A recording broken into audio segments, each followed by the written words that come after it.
अपनी जवान को भी नियंत्रित किए होते तो मुझे लगता है कि बदजवानी व्यक्ति के लिए हमेशा दुर्गति का काम करती है। कहूंगा मैं उनसे कि वे अपना स्वास्थ्य का ख्याल रखें, अनावश्यक रूप से क्यों बेकार जनता के सामने आकर के जनता को क्यों अनावश्यक रूप से। ये नसीहत है सीएम योगी की, किसके लिए शायद ये बताने की जरूरत नहीं। रामपुर आए योगी तो निशाने पर कौन होगा? आजम ही। तो बीजेपी उम्मीदवार आकाश सक्सेना के लिए चुनाव प्रचार करने पहुंचे सीएम योगी ने आजम पर तंज कसे और नसीहत भी दे डाली, तो अपनी सेहत का ख्याल रखने की सलाह भी दी।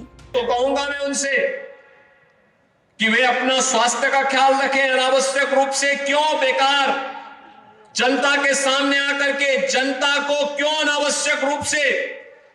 अगर ये संवेदनशीलता सरकार में मंत्री रहते हुए उन्होंने दिखाई होती, यहां के ईमानदारी से विकास में रुचि ली होती, यहां के प्रतिष्ठानों पर कब्जा करवाने की बजाय यहां के प्रतिष्ठानों के संरक्षण करने का दायित्व अपने ऊपर लेकर के बिना भेदभाव के हर नागरिक के सुख दुख में सहभागी बनकर के आगे बढ़ाए होते और अपनी जवान को भी नियंत्रित किए होते तो मुझे लगता है कि बदजवानी व्यक्ति के लिए हमेशा दुर्गति का काम करती है।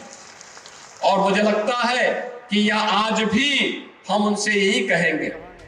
योगी नसीहतों में न जाने कितने हमले कर जाते हैं, कहे जाते हैं कि वक्त सबको सुधार ही देता है। अगर अपने कारनामों को ये लोग दोषी ठहरा करके जनता के सामने माफी मांगते, हो सकता है जनता जनार्दन उन पर रहम करती, लेकिन जनता भी जानती है ये सुधरने का नाम नहीं लेने वाले हैं, सुधरेंगे भी नहीं, क्योंकि जिनकी आदत गलत हो चुकी होती है उनको सुधरने में भी मुझे लगता है कि बहुत समय लगता है और वक्त सबको सुधार लेता है। दरअसल आजम खान इस बार के उपचुनाव में लगातार भावुक अपील अपने वोटर्स के बीच कर रहे हैं। कई दफा मंच पर वो काफी इमोशनल भी दिखाई दिए हैं और विक्टिम कार्ड खेलते नजर आ रहे हैं, तो उस पर भी योगी आजम को घेरते हैं।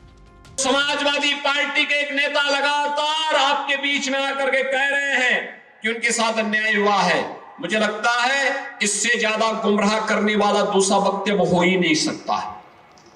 व्यक्ति के कारनामे उसको उसके कार्यों की सजा देती है। जिसने जो किया होगा वह फल भी भोगेगा।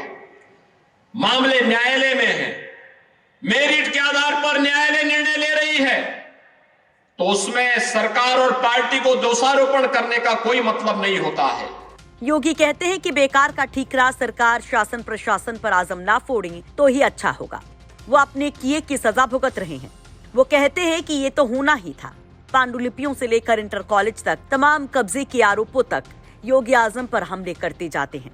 बिना नाम लिए वो कहते हैं कि वो लोग अब बेनकाब हो गए हैं। तो एक तरफ आजम का विक्टिम कार्ड तो दूसरी तरफ योगी का विक्ट्री का दावा क्या काम करेगा? रामपुर विधानसभा चुनाव में अपनी राय जरूर रखिए कमेंट बॉक्स में। रामपुर से आमिर खान की रिपोर्ट, यूपी तक।